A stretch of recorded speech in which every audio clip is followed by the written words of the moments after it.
Հարգելի գործընկերներ, գուցե եզրափակիչ ելույթի կարիք չլինի, եթե չհնչեին օրինագծից դուրս որոշակի տեսակետներ, քիչ առաջ պարոն Օհանյանը մեզ մեղադրեց Արցախը կորցնելու համար։ Պարոն Օհանյան, մենք Արցախը կորցրել ենք շատ վաղուց, դուք լավ գիտեք, դուք եք եղել բանակաշինության հիմքում, ես էլ եմ եղել, ես մի քիչ սկզբում ավելի շատ, դուք ավելի քիչ, եւ մինչեւ 94 թվականը մեր բանակը ուներ որոշակի գաղափարական, քաղաքական եւ ռազմավարական առանձնահատկություններ։ Դրանից հետո մենք անշեղորեն ապրել ենք անկուպ, ընդհուպ միջև կոռուպցիոն դրսևորումներ եւ բանակը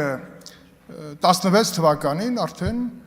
առաջին փորձից հետո հետախուզակ ռազմական գործողության արդյունքում պարզ դարձավ, որ հակառակորդը ըստ էության ցույց տվեց, որ ունի առավելություններ։ Մենք այդ առավելությունները իրենց չենք ցանկացել տեսնենք, որտեղ քաղաքական առումով մենք ասել ենք ստատուս քվոն հավերժելու։ Այս հարցին ես չէի մոտենա, եթե ձեր տեսակետները չհնչեցնեի կորուստի հետ կապված։ Իսկ եթե կորուստի պատճառները շատ էիք ուզում իմանայիք, քննիչ հանձնաժողովը շատ լավ հարթակ էր այդ ամբողջը վերհանելու, որը վերհանված է, եւ հասարակությանը եւ մեր ժողովրդին ներկայացնելու համար, որը անշեղորեն մենք կդարձնենք իրականություն։ Դա այդ մասով։ Իսկ ինչ անում ենք հիմա, անում ենք, կառուցում ենք այն բանակը այն ռազմավարությամբ, որը ոչ միայն կլինի պաշտպանական, այլ նաև իր մարտունակության տեսակետից կլինի մի քանի աստիճան ավելի բարձր։ Գրավչության առումով տիկին Քրիստինե Պողոսյանը նշեց իր զավակի ծառայության հետ կապված, թե գրավչությունը ոնց է բարձրացել, դա